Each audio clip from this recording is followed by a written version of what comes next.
Pues vamos a continuar donde lo dejamos. Estamos en el capítulo 2, terminando el capítulo 2 de este curso.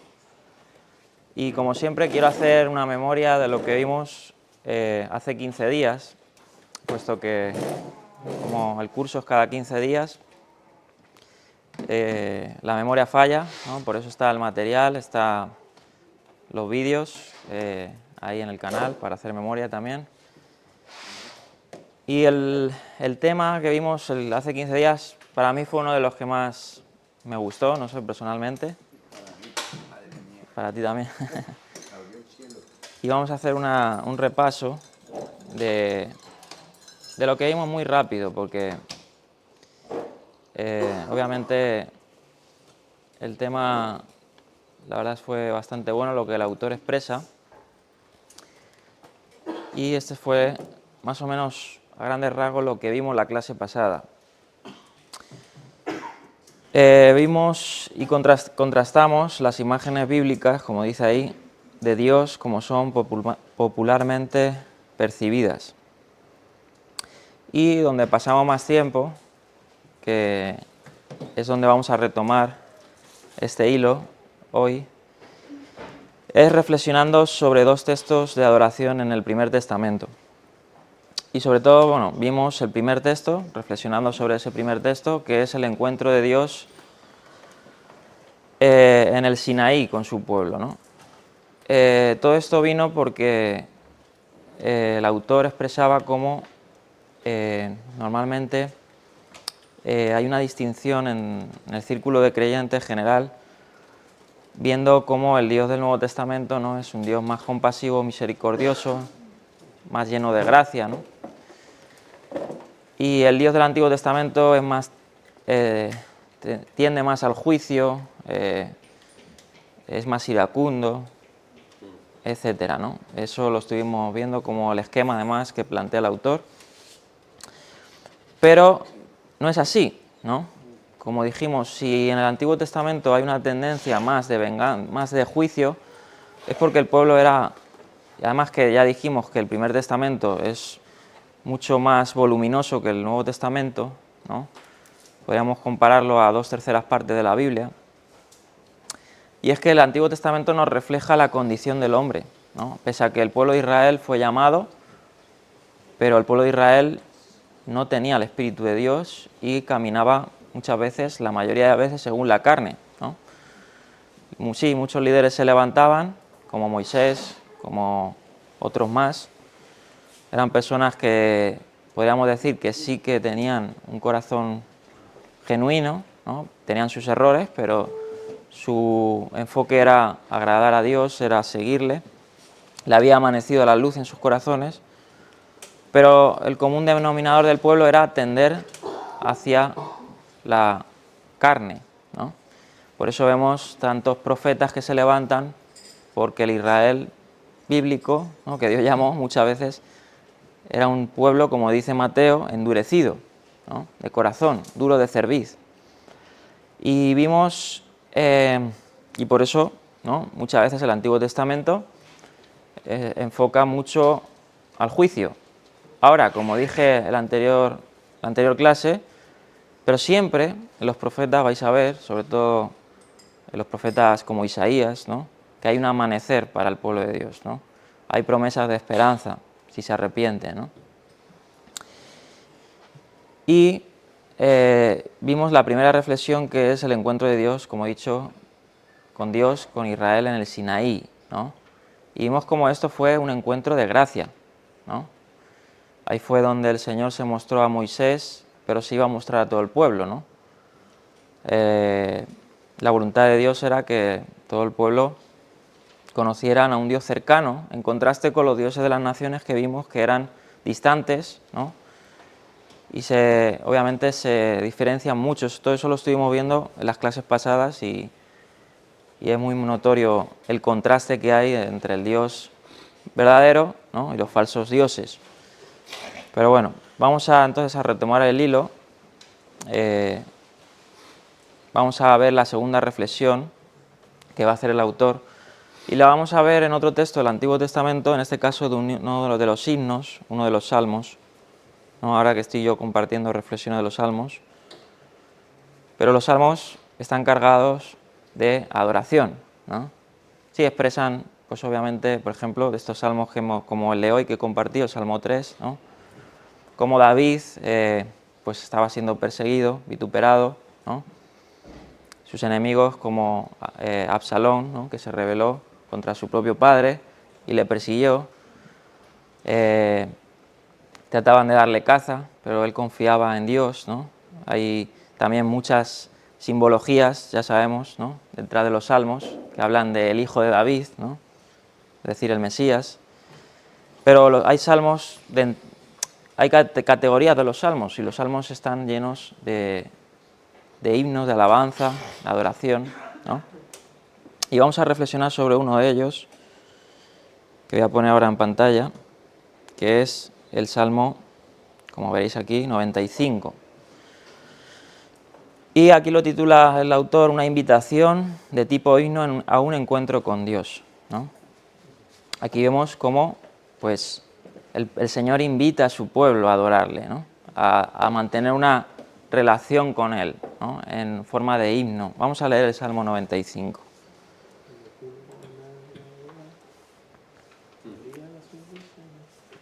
Por ahí están cantando. Ahora sí, si quieres acabas con el Salmo, con el canto. Bien. Quisiera ver si lo están viendo por ahí. Yo creo que sí. Vale, sí, lo tenéis en pantalla. Dice el Salmo 95, primer verbo, ¿no? Venir, vengan, cantemos con júbilo al Señor, aclamemos a la roca de nuestra salvación, lleguemos ante Él con acción de gracias, aclamémoslo con cánticos, porque el Señor es el gran Dios, el gran Rey sobre todos los dioses.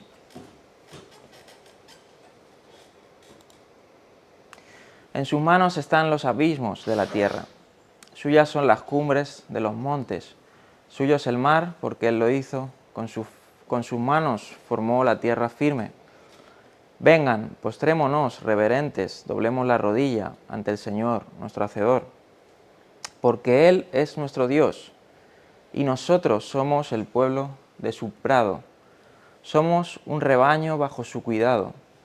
Si ustedes oyen hoy su voz, no endurezcan el corazón como en Meribá, como aquel día en Masá, en el desierto, cuando sus antepasados me tentaron, cuando me pusieron a prueba, a pesar de haber visto mis obras.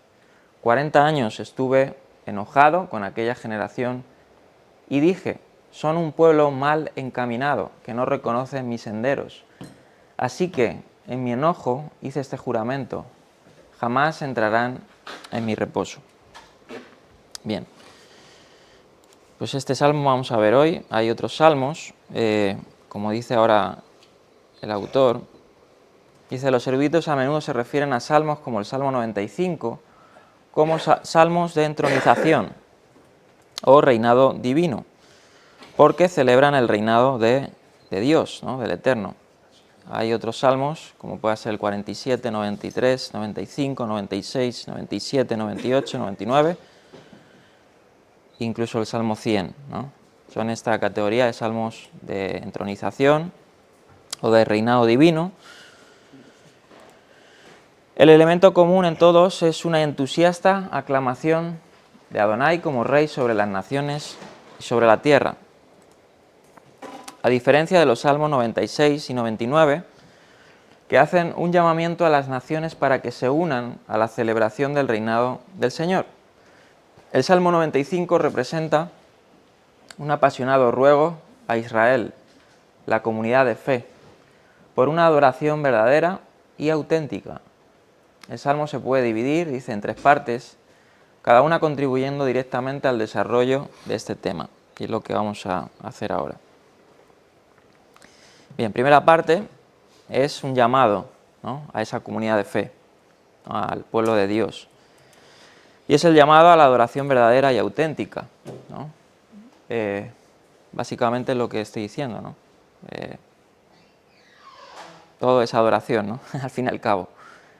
Y hay muchas formas de adoración y muchas facetas de adoración, ¿no? Que venimos hablando también. Pero la primera división podría ser el llamado a la adoración verdadera para la comunidad de fe, ¿no? Y no solo adoración verdadera, sino también auténtica, ¿no? O sea, expresada como venimos haciendo y como va a hacer el libro, ¿no? 2. La naturaleza de la adoración verdadera y auténtica. Y 3. La evidencia de la adoración verdadera y auténtica, ¿no? Ahí está dividido en los versículos. Bien. Y dice, los cambios notables en el ánimo marcan las transiciones de una sección a otra. En los versículos 1 al 5, el salmista pide a los fieles del Señor que canten de alegría, que se acerquen a Él con acción de gracias y que le griten con salmos de alabanza. Obviamente, cuando una persona, ¿no?, rebosa, ¿no?, de gratitud, ¿no?, como dice Romanos, que el pueblo, el mundo, dice, no le conoció ni le dio gracias. Lo primero que un creyente, ¿no?, cuando su conversión es genuina, primeramente obviamente viene el arrepentimiento, ¿no?, pero luego viene podríamos decir, un éxtasis de agradecimiento, ¿no?, por la obra salvadora de Dios, ¿no? Hoy lo hemos visto, no sé quién ha leído la reflexión de hoy, el Salmo, dice la salvación es del Señor, ¿no?, y solo a Él le pertenece, ¿no? Entonces, cuando nosotros entendemos la salvación es del Señor, lo primero que rebosamos es con un corazón de gratitud, ¿no? Y aquí el Salmo comienza diciendo eso, venid, ¿no?, vengan, canten, alaben, den gracias, ¿no? Y aquí el salmista, ¿no?, no sé si es David el que escribió este salmo o otro, pero está pidiendo eso a la comunidad de fe, ¿no?, una convocación, ¿no?, a la comunidad de fe para poner en alto, ¿no?, el nombre del Señor, para agradecer el nombre del Señor, para dar gracias. Y eso es lo que vamos a venir a hacer hoy, ¿no? Amén. Y mañana. Tener ese llamado como pueblo, ¿no? Y es curioso. Vengan, ¿no?, en plural. O sea, somos un pueblo, ¿no? Somos ovejas, dice, en plural, ¿no? El pueblo de Dios es, en sus múltiples facetas, ¿no?, es un pueblo que se compone de personas, ¿no?, de toda lengua y nación, de toda índole. Sin embargo, dicen los versículos 6 al 7, el ánimo cambia drásticamente. Esa emoción y esos entusiasmos de los versículos primeros van a ser reemplazados por un llamado controlado y medido para adorar al Señor. Y en los versículos 7 al 11, el tono se va a volver sombrío cuando el salmista va a advertir a su pueblo, ¿no?, con un ejemplo, como el del pueblo endurecido, que he dicho antes, ¿no? ¿Qué pasó con el pueblo endurecido? Vieron los milagros, ¿no?, vieron los portentos de Dios, la salvación de Dios, como les libró de los egipcios, como les sacó con mano poderosa, pero parece ser que se olvidaron de eso, ¿no? Dios nos ha venido a morir en el desierto, ¿no? Obviamente no, Dios no es un Dios como los demás, ¿no? Y vamos a ver eso ahora, después, ¿no?, contrastando otra deidad, ¿no?, cananea. Dios les sacó con mano poderosa para darles una salvación, para darles un reposo, pero como el pueblo, dudó de Dios, ¿no?, criticó a su representante, a Moisés, ¿no?, hablaron mal de Moisés, el Señor se enojó, ¿no?, y hizo un decreto, no entrarán, ¿qué dice?, en mi reposo, ¿no? Obviamente el objetivo era entrar al reposo, pero no se puede tener, y me gusta, ¿no?, no se puede disfrutar del reposo sin antes padecer, ¿no? Y eso es algo que el Evangelio lo dice. Dice que bienaventurados los que padecen, ¿no? Bienaventurados los que padecen, ¿no? Y en este mundo, dice, tendréis aflicción, dice el Mesías. Y obviamente lo vamos a tener, ¿no?, tarde o temprano. todos algún día caeremos en enfermedades, ¿no? Ocurrirán mil cosas dentro de la soberanía de Dios, ¿no? Pero si estamos confiados, ¿no? Y no endurecimos nuestro corazón, tenemos la promesa de que entraremos en su reposo, ¿no? Y esa es la esperanza, ¿no?, que tenemos. Y obviamente el éxtasis es bueno, ¿no? Al principio, como he dicho, es un desborde de gratitud, pero luego viene la prueba, ¿no? Y el Señor advierte, ¿no? Y la verdadera oración también se marca en esos tiempos.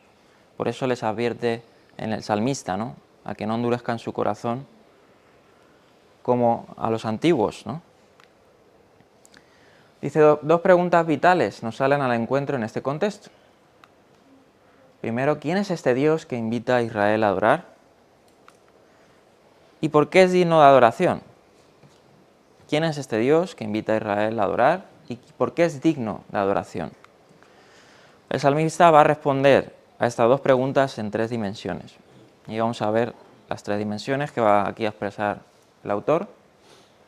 Primera, el Eterno, Adonai, es digno de adoración porque es supremo entre los dioses. Ya lo venimos hablando de por qué, ¿no?, los epítetos de Dios. Como dijimos, habían en las culturas antiguas del Medio Oriente, habían dioses para la lluvia, la fertilidad, para no sé qué.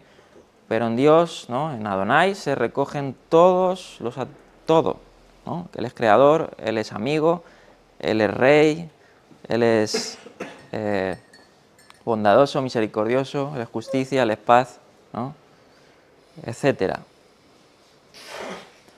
El Eterno es digno de adoración porque es supremo entre los dioses. La lógica del salmista es sorprendente. Después de llamar a sus compañeros israelitas a que vengan y canten con alegría a Adonai, en los versículos 3 al 5 va a describir por qué este es un privilegio tan asombroso.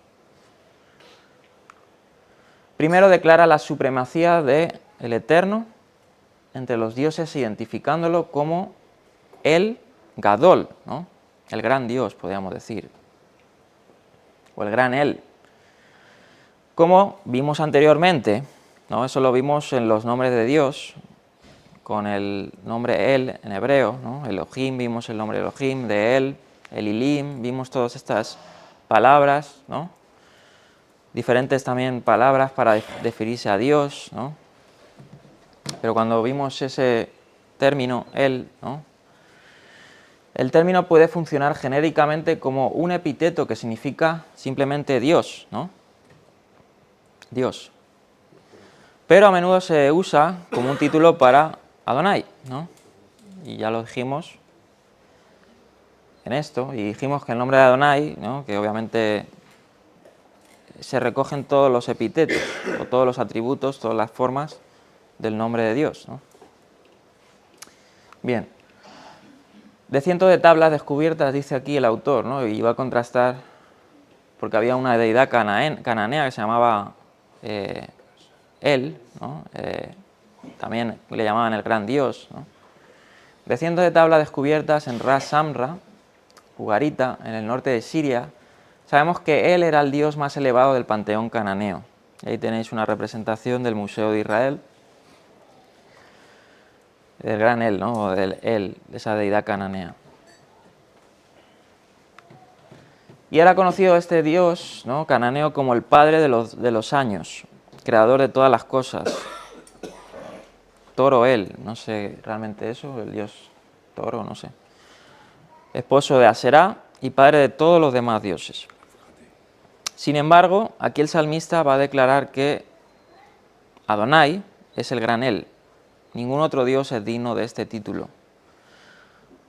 Y ahí puedes contrastar esto también, como también hace este contraste, ¿no? Obviamente a un pueblo que va a entrar a esa tierra que está llena de estas prácticas, ¿no?, porque ellos salieron de los dioses de Egipto, pero van a batallar con los dioses de Canaán, ¿no?, que también son muchos. Y por eso ahí vemos el gran motivo de Josué, o la gran labor de Josué y de todos los contemporáneos, de exterminar todas esas prácticas, ¿no?, y a todos sus practicantes. De hecho, dice, Adonai es digno de adoración porque Él es un gran rey sobre todos los dioses, no esa deidad, ¿no? Bien, segunda dimensión, como dice ahí el autor, el Eterno, Adonai es digno de adoración porque es soberano sobre el cosmos. En los versículos 4 al 5, el salmista va a declarar que el universo le pertenece al Señor, Adonai. Sostiene que el mundo está en su mano, posee las cimas de las montañas y Él es el creador de todo lo que existe. Por eso es digno de adoración, ¿no? Y obviamente ya con solo tener eso, ¿no? Ya hemos dicho que en las culturas antiguas, por ejemplo aquí, ¿no? Él, cananeo, sí, se le atribuía al creador de todas las cosas. Y todas estas cosas que veis aquí, ¿no? Padre de los demás dioses. Pero le faltaban muchas cosas, ¿no? Obviamente sabemos que era un falso Dios, ¿no? Ahora, en nuestro Dios no solo se reúne, que ya lo movimos, además que Avi lo estuvo hablando, como Él es el creador de todo lo que existe, ¿no? Sino que nos invita, ¿no? A adorarle, quiere establecer una relación con nosotros, como vimos en el Sinaí, ¿no? En el Sinaí vimos eso, como el Señor les dice, subid a la montaña y os prepararé una mesa, ¿no? Un banquete, que muchas veces eso no lo traducen literalmente, ¿no? Comer y beber, es decir, no voy a mataros, ¿no? Es como un hebraísmo. O sea, Dios es cercano, ¿no? Y no distante como estas deidades, pero Él es digno de adoración porque es soberano sobre todo el cosmos.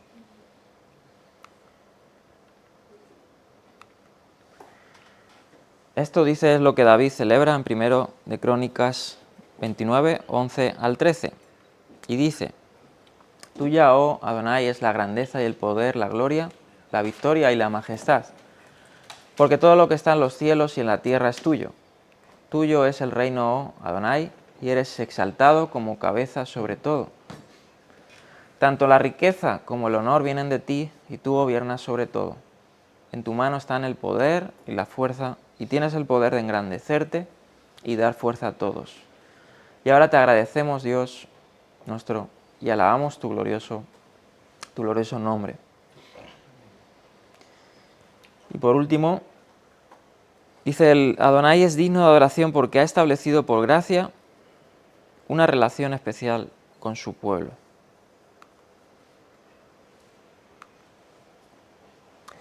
Dice, a pesar del entusiasmo del salmista sobre el derecho cósmico de Adonai a la adoración, ¿no? Que como he dicho, sí, Él es el creador, habían otros dioses que parecían ser también creadores, ¿no? Pero esto también es una diferencia grande, no solo es creador, sino que invita a una relación especial, ¿no? Que es lo que venimos contrastando todas estas clases, ¿no?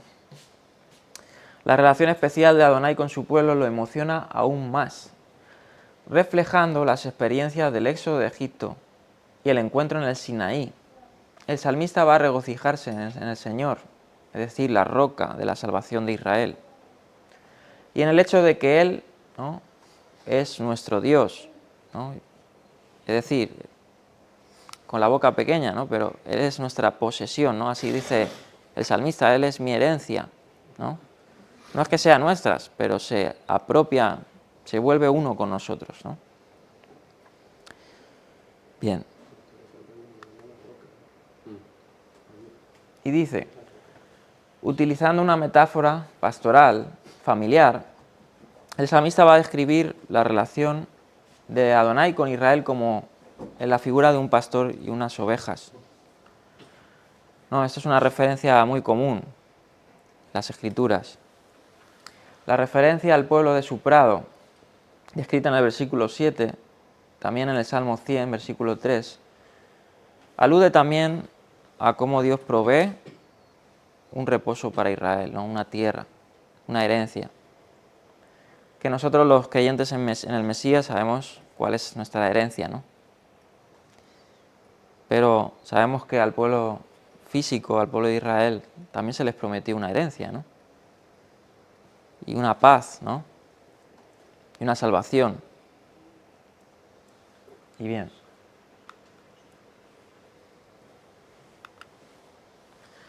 Dice, aunque Adonai les dio la tierra, esa tierra de Canaán, como un regalo especial, donde ellos podían prosperar, ¿no? Este es el prado de Adonai, es decir, no les pertenece obviamente a ellos. Lo que pasa es que muchas veces pasa con nosotros, cuando logramos el objetivo, ¿no? En el proceso clamamos a Adonai, pero cuando llegamos al objetivo nos olvidamos de Dios, ¿no?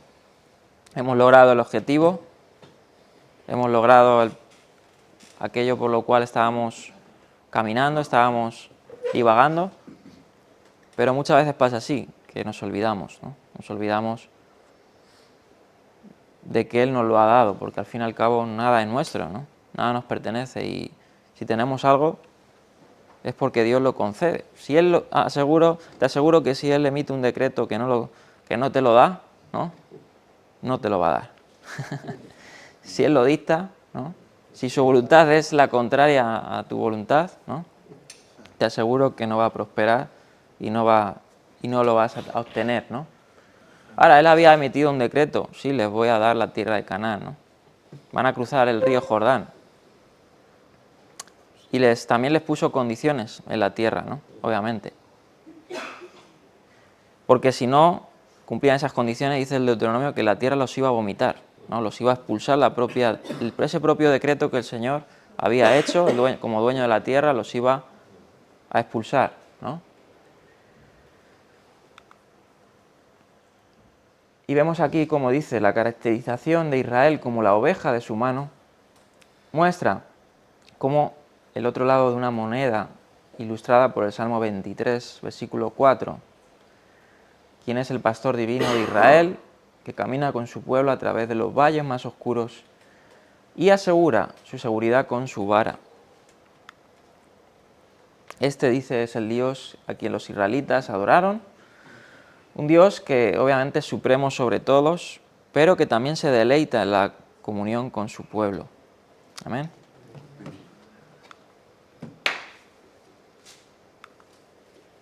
Bien, y vamos a terminar, creo que da tiempo a terminar el capítulo 2. Y una vez finalizado el capítulo 2, mandaré, ya sabéis, todo el material a los correos y los ejercicios. A ver si ya los tengo hechos, que la otra vez solo los hizo Yasmina. No sé dónde están, pero bueno. Bien, los objetos de la adoración cristiana. Hemos hablado del objeto de la adoración de Israel.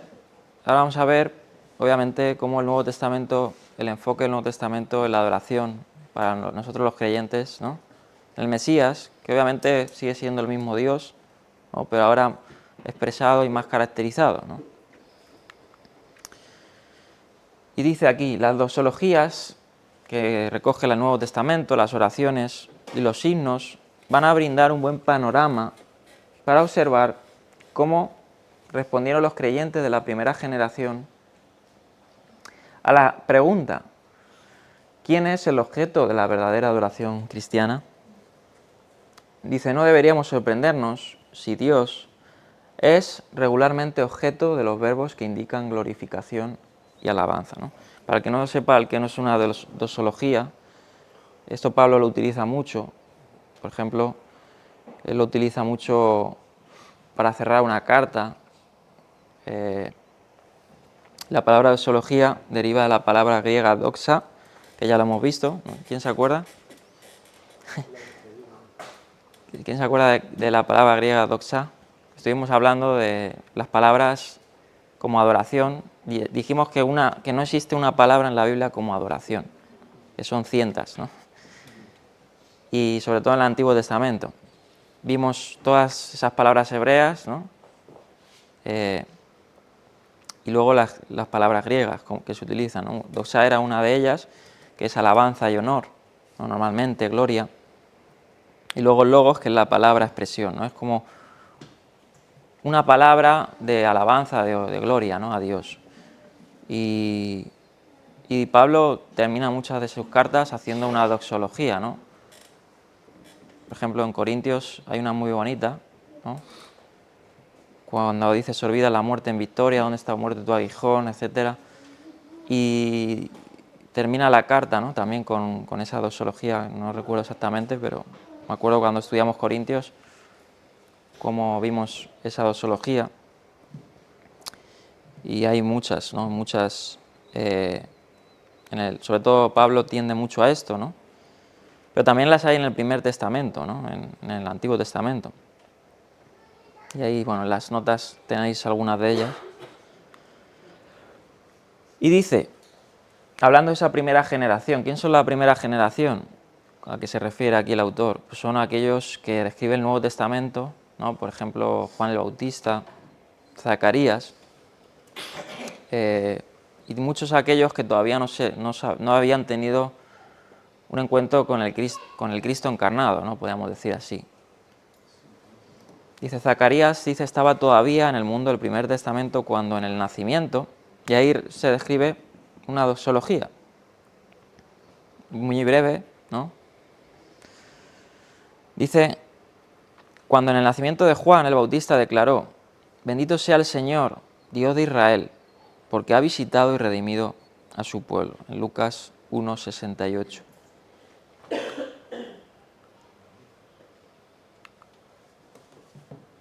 Dice aquí, Kyrios obviamente representa a Adonai. Sin embargo, el Nuevo Testamento identifica cada vez más a Dios como el Padre de Jesucristo. Bien, vamos a encontrar esto, ¿no? Que Pablo hace mucha doxología, bendito es Jesucristo y el Padre y el Hijo, ¿no? Muchas veces esto que tanto pues a nosotros pues, obviamente nos cuesta encajar, ¿no? Quizás nosotros creemos que es el mismo Dios, ¿no? Obviamente expresado, manifestado de diferentes formas. Y dice aquí en 2 Corintios 1, verso 3, aquí vemos uno de estos ejemplos, dice, Pablo declara, bendito sea el Dios y Padre de nuestro Señor Jesucristo, ¿no? Y aquí cuando dice Dios, como digo, aparece muchas veces en estos, Dios, perdón, el Señor, ¿no?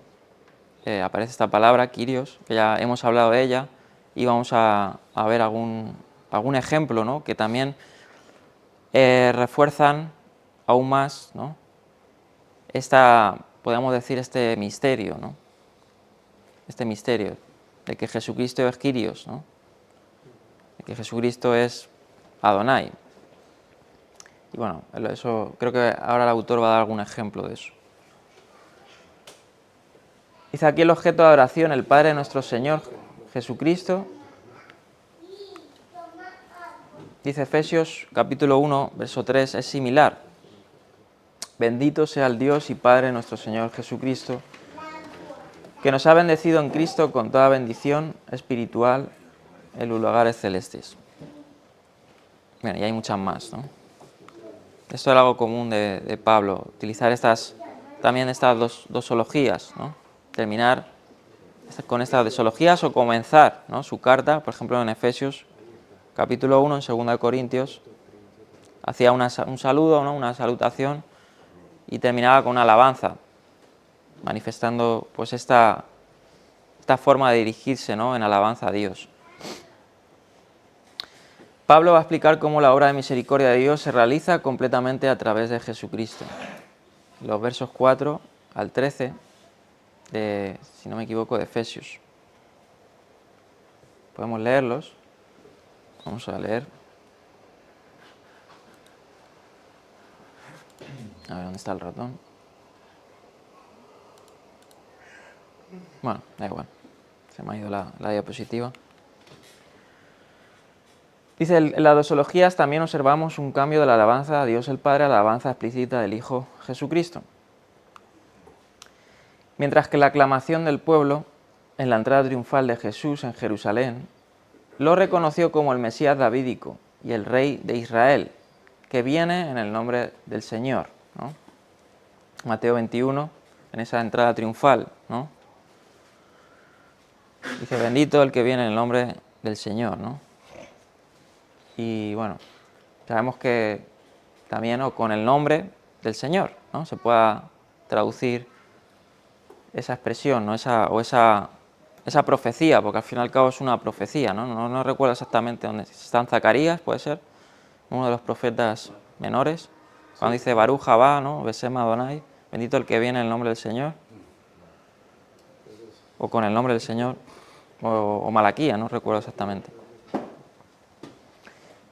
Bueno, dice, varias declaraciones de bendición reconocen a Jesús como digno de adoración igual al Padre, ¿no? Ya está donde surge un conflicto, ¿no? Y obviamente, porque Adonai dice celoso, ¿no? No comparte su gloria con nadie, a la vez es padre, a la vez es hijo, ¿no? ¿Cómo juega esto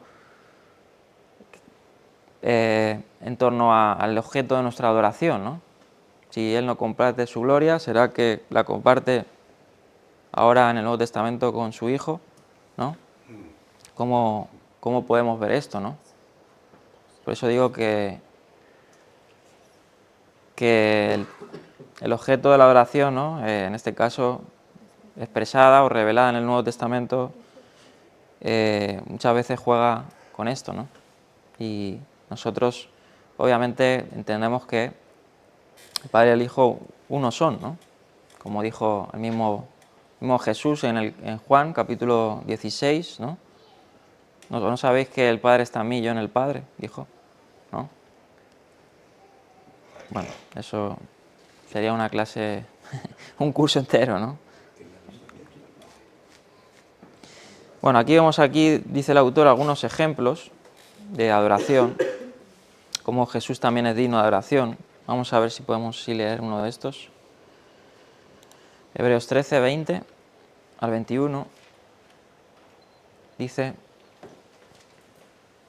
el Dios que da la paz levantó de entre los muertos al gran pastor de las ovejas, a nuestro Señor Jesús, por la sangre del pacto eterno, que Él los capacite en todo lo bueno para hacer su voluntad y que, por medio de Jesucristo, Dios cumpla en nosotros lo que le agrada. Y ahí termina con esa dosología. A Él sea la gloria por los siglos. Amén, ¿no? Y está hablando de Jesús, de Jesucristo, ¿no? Yeshua. Claro, esto choca mucho con aquellos que obviamente tendrán sus conjeturas, ¿no? Pero aquellos que dicen que Jesús, podemos decir, no es divino, ¿no? Ahí jugaría muchos de estos textos que vemos aquí en pantalla, tendrían que hacer como algunas versiones, como el código real, que no recomiendo para nada, ¿no? Cambiar la morfosintaxis del lenguaje griego, ¿no? Y yo no lo digo, sino lo dicen personas que han criticado esa versión, como Gary Sogren y otros muchos más, ¿no? Que es implausible cambiar esa morfosintaxis de estos textos porque estás cambiando totalmente la palabra de Dios, ¿no? Ahora, aquí vemos unos ejemplos, pero el Nuevo Testamento está cargado de adoración a Jesucristo, como a Dios mismo, ¿no? Podemos leer otro. Vamos a leer, por ejemplo, Pedro. A mí Pedro me gusta mucho. Vamos a leer Segunda de Pedro. Y Apocalipsis, bueno, está lleno, ¿no?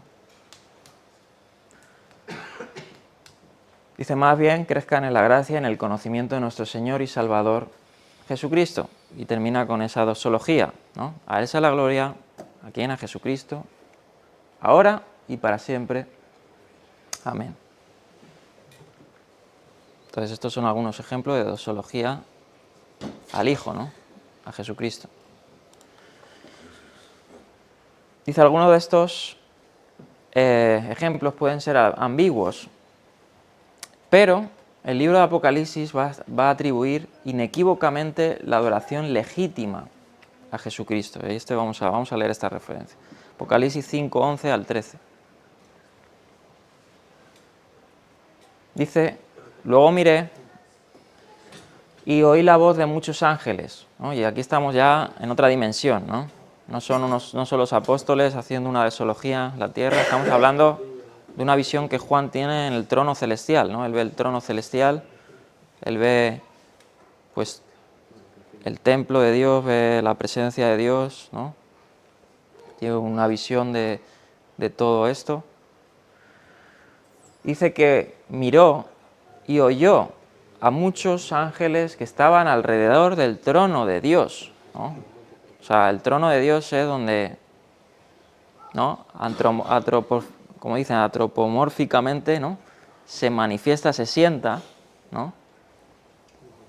Y alrededor del trono había un canto, ¿no? Había millones de ángeles, ¿no? Y de seres vivientes y ancianos. Y ellos cantaban con todas sus fuerzas, ¿no? Eso me gustó, como traduce aquí la NBI, con toda su fuerza, ¿no? Con todo su entusiasmo.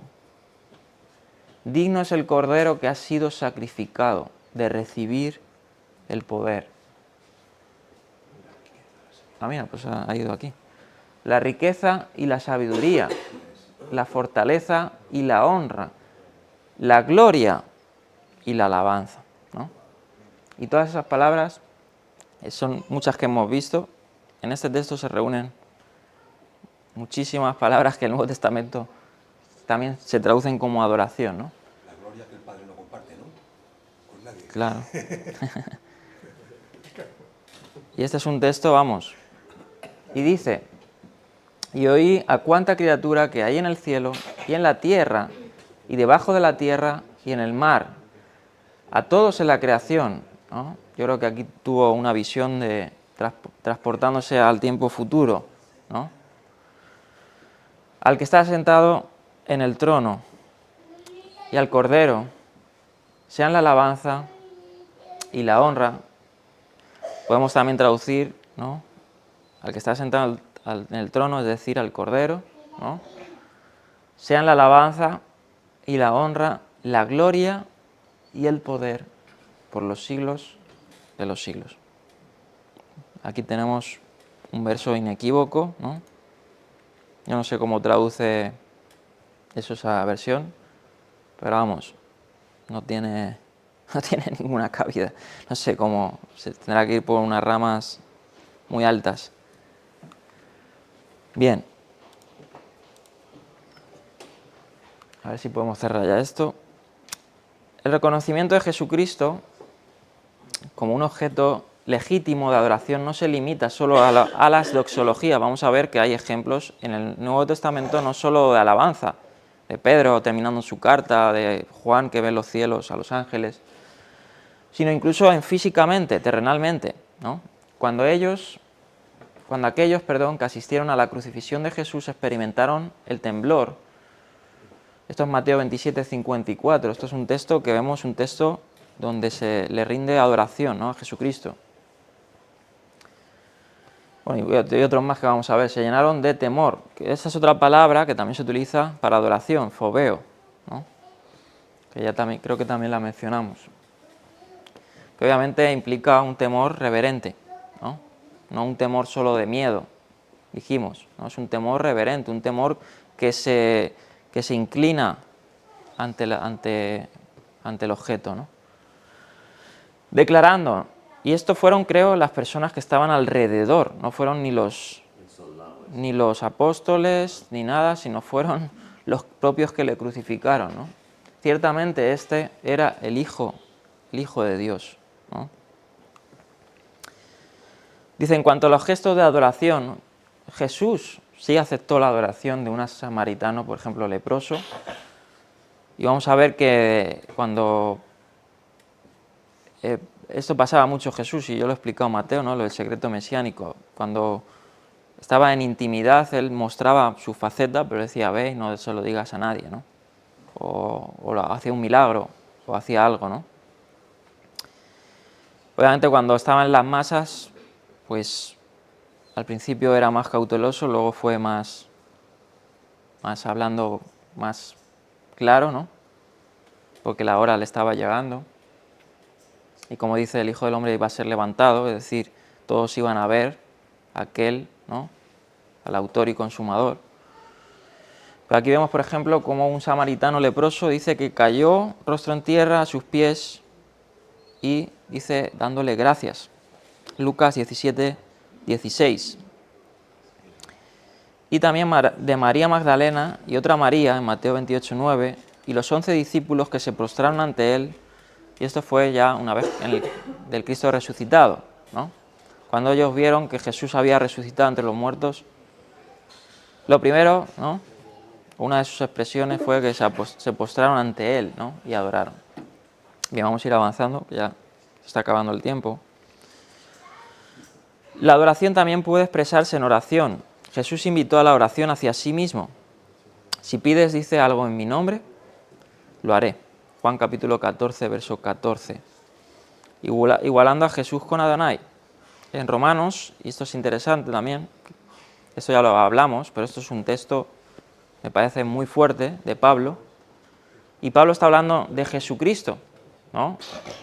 Romanos capítulo 10, ¿cómo creerán en aquel que no han oído?, etcétera. Y habla, bueno, toda la carta está hablando de Jesucristo, ¿no? Dice, y cita a Joel, al profeta Joel, del Antiguo Testamento, en hebreo, ¿no? Bueno, en este caso en griego, pero la cita era en hebreo, ¿no? Y el texto de Joel dice, todo aquel que invoque el nombre del Señor, y cuando dice Señor, dice Yod-Heh-Vah-Heh, ¿no?, será salvo. Y Pablo nos enlaza que ese Señor es Jesucristo, ¿no? Romanos capítulo 10, verso 13. Pueden ir a un diccionario, pueden clicar a la palabra Señor y van a encontrar que es así. Y no solo esta cita va a identificar a Jesús explícitamente como Yod-Heh-Vah-Heh, Adonai, sino que también ofrece salvación a todos los que le invocan a Jesús. Y eso lo encontramos en Hechos 22. Vamos a leer rápido esta cita. Hechos 22, 16. Dice, y ahora, ¿qué esperas? Levántate, bautízate y lávate de tus pecados, invocando su nombre, ¿no?, el nombre de Jesús. Y esto no recuerdo exactamente la situación, pero bueno, podéis ir a mirarla. Pablo va a confesar, orar a Jesús, declarando en 2 Corintios 12, 8, que 3 veces había suplicado al Señor por el alivio de su aguijón. Y el Señor le respondió con promesas de que su gracia era más que suficiente.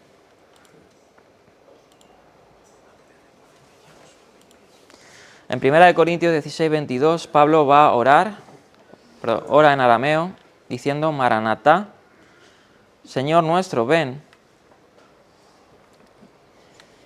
Y Esteban va a ofrecer la ilustración más dramática de orar a Jesús, diciendo, Hechos capítulo 7, 59, y mientras apedreaban a Esteban, él invocaba al Señor y decía, Señor Jesús, recibe mi espíritu. Y cayendo de rodillas, clamó en alta voz, Señor, no les tomes en cuenta este pecado. Y habiendo dicho esto, durmió. El Nuevo Testamento no solo declara a Jesús como Dios, como en la confesión de Tomás, otro ejemplo. Señor mío, ¿y qué dice? Y Dios mío, ¿no? Juan capítulo 20, 28. Sino que más específicamente lo iguala a Adonai. Juan el Bautista entendió el estatus de Jesús. Juan el Bautista entendió el estatus de Jesús cuando explicó su propio papel al citar Isaías 43. Yo soy la voz de uno de que clama en el desierto, enderecen el camino del Señor, Kyrios. Y eso lo dice, ¿de qué? Obviamente de que él estaba enviado para preparar el camino del Kyrios, quien es igual a Jesús, ¿no? En su hermoso himno a Cristo, se titula en latín, ¿no?, Carmen Christi, Pablo declara que un día todos adorarán a Jesús, ¿no? Dicen que esto es un himno que se cantaba en la iglesia primitiva, que Pablo lo recogió en Filipenses. Dicen que es uno de los más antiguos, ¿no? Se le denomina así, Carmen Christi.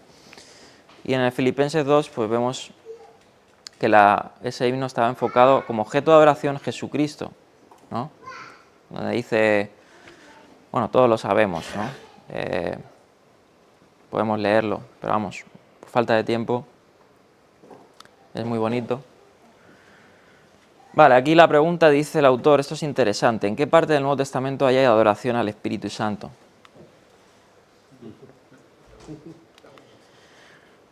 La adoración que el Nuevo Testamento atribuye a Jesús contrasta fuertemente con la falta de atención dada al Espíritu Santo. Si bien muchas doxologías glorifican a Dios en general, sin especificar el enfoque, generalmente están, como hemos dicho, en Dios el Padre y el Hijo, y en Jesucristo. Sorprendentemente, las doxologías nunca atribuyen alabanza, honor, gloria, dominio, poder al Espíritu Santo. Esta reserva es consistente con la representación del Espíritu general en el Nuevo Testamento. Bien, quiero ver un segundo cuánto nos queda, a ver si me da tiempo a terminar. Quiero terminar este capítulo ya. Vale, 10 minutos. Nadie se dirige al Espíritu Santo en oración. Eso es algo que vemos en la Escritura, ¿no? O se postra ante el Espíritu Santo, o le sirve en un gesto litúrgico. En pocas palabras, en la Biblia, el Espíritu nunca es objeto de adoración. Es algo interesante.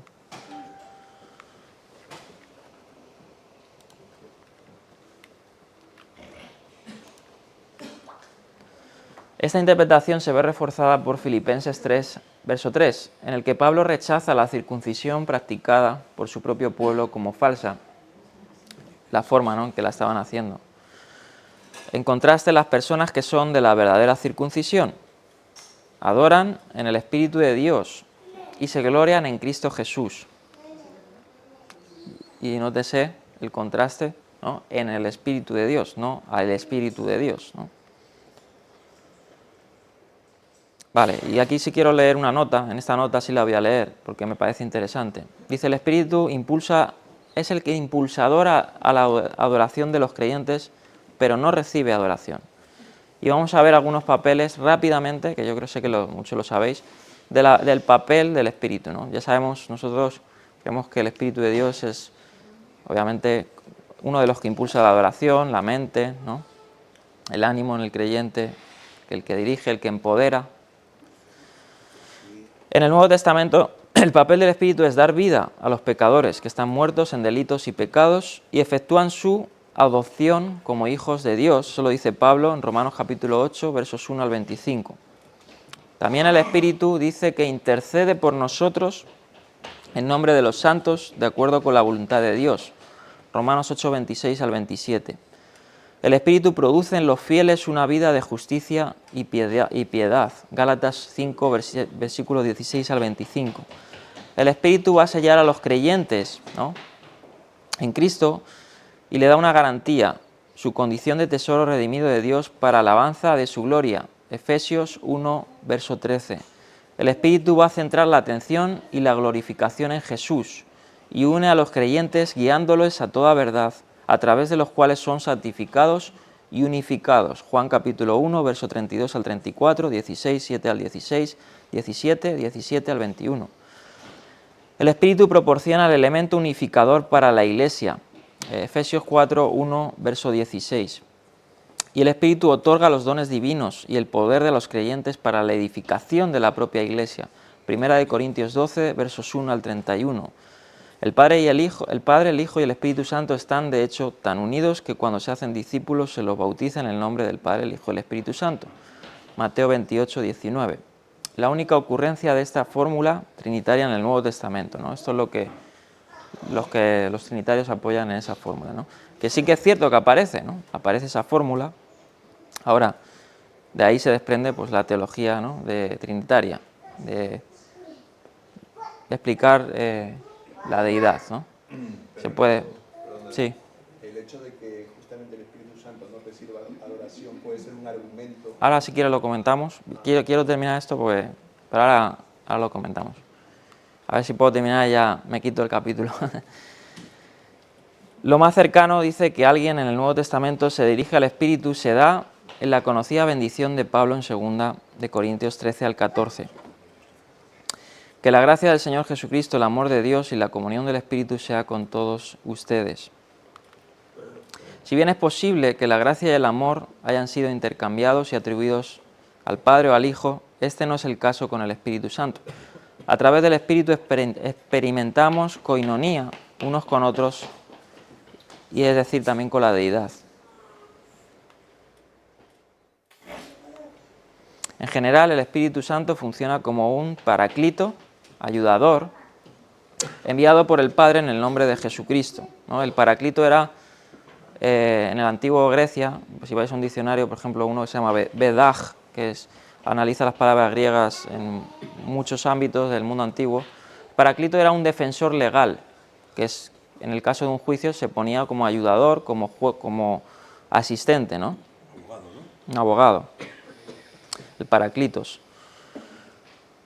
Es decir, es un agente, podríamos decir, es la propia presencia de Dios ayudándonos, ¿no?, a nosotros, ¿no? O sea, es su presencia, es su poder, pero no recibe adoración. Quien recibe adoración es el que lo envía, ¿no? Jesús dijo él mismo que yo os envío al Espíritu Santo, ¿no? También Pablo habla, dice, el Espíritu de su Hijo. Ahí está toda esta dimensión, ¿no? Es el poder y la fuerza. Dice, él es, de hecho, el agente por el cual la voluntad de Dios se expresa en la tierra, pero el Nuevo Testamento nunca sugiere que el Espíritu Santo busque atención por sí mismo o busque la adoración del pueblo de Dios. Bien. Estas observaciones plantearon preguntas sobre la forma en que los cristianos tratan con el Espíritu en la adoración. Bajo la influencia pentecostal, los movimientos recientes en la adoración protestante han buscado empujar el Espíritu al primer plano de la adoración. Y bueno, aquí pone algunos ejemplos de algunos himnos contemporáneos pentecostales, y esto ha marcado mucho la adoración contemporánea. Bajo la influencia pentecostal, los movimientos recientes en la adoración, pues, esto ya lo he leído. El impulso se dirige al Espíritu o a adorar directamente al Espíritu. Se refleja comúnmente tanto en la música cristiana contemporánea como en las oraciones.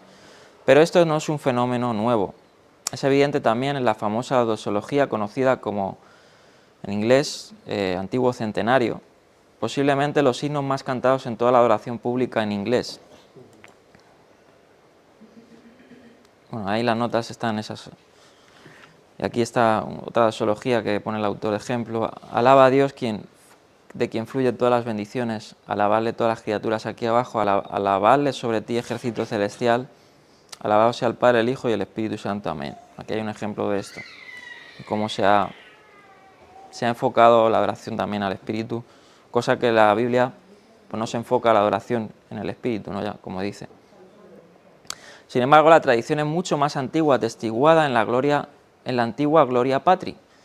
Aparentemente, la redacción original de la primera parte de la doxología consistió solo en la Gloria Patri, ¿no? Parece ser que en este documento, que es una de las doxologías, una tradición muy antigua, no aparecía al Espíritu, ¿no?, de los primeros creyentes. Luego se añadió, como dice ahí. La primera línea fue modificada, dice, en el siglo IV, en respuesta a los arrianos, quienes afirmaron que ya que Jesús fue engendrado no era ni eterno ni igual en divinidad con el Padre. Al reemplazar las preposiciones a través de y en, las preposiciones hacen mucho en eso, por eso hay muchos textos, como de Pablo, que hay preposiciones como la preposición, creo que es kai, ¿no?, que se puede traducir de varias formas. Normalmente se traduce y, ¿no? A través y en, con la conjunción y, la Iglesia posnicena trató de asegurar un énfasis adecuado en la igualdad de cada persona de la Trinidad. Sin embargo, el impulso de tratar al Espíritu Santo como un objeto de adoración es extrabíblico, no se deriva de las Escrituras, sino de la deducción filosófica y teológica, ¿no? Cosa que también pues se basa un poco en la explicación de la deidad, ¿no? Muchas veces en argumentos que subyacen de la Biblia, pero son deducidos filosóficamente y, bueno, se pueden apoyar teológicamente, ¿no? Esto, como no es muy desarrollado, pues sirve mucho para conjeturas, ¿no?, en la teología. Se asuma que dado que el Padre y el Hijo y el Espíritu Santo son igualmente divinos, también son dignos de adoración. En un extremo podríamos argumentar que dirigirse al Espíritu Santo, nos queda un minuto, en adoración no tiene más garantía bíblica, esto es interesante, dice, que dirigir oraciones a María, a los santos o a los ángeles, ¿no? El Nuevo Testamento enseña que el Espíritu Santo nos ayuda en la oración, Romanos 8:26, convence al mundo de pecado, justicia y juicio, Juan, como hemos dicho, impulsa a adorar, guiándolos a la verdad, ¿no?, que dice que Él nos conducirá a toda verdad, Juan 16:13-15, al regenerarnos y animarnos a una nueva vida en Cristo, le pide adorar aceptablemente. Lo siento que vaya tan rápido. La verdadera adoración cristiana se enfoca particularmente en Cristo, a través de cuya muerte sacrificial y obra justificadora los pecadores están capacitados. Se acabó. Bueno, vamos a terminar nosotros esta parte, porque ya se ha cerrado la reunión. Ya están las últimas diapositivas y ya cerramos este capítulo.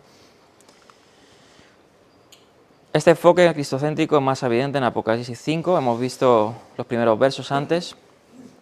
Y habiendo presentado a aquel que es digno de adoración como León de Judá, la raíz de David y el Cordero, el pasaje ofrece 3 razones por las cuales es digno de adoración. Ya cerramos con esto. Luego os voy a mandar todo el material de ahí, en PDF. Fue inmolado, el hecho histórico, con su muerte adquirió para Dios un pueblo de cada tribu y nación, hecho misiológico, su misión. A través de él los redimidos serán un reino y sacerdotes para Dios y reinarán en la tierra, eclesiológico y escatológico. Esta adoración comienza con los adoradores arrodillados y se enfoca en el Hijo e involucra canciones apasionadas, alabanzas y oración. Vale, ya está. Bueno, las actividades de repaso las voy a mandar a los correos, son 10 creo, 9. A ver si alguno se anima más que uno. Y ya cerramos, ¿La otra? Cerramos ya este...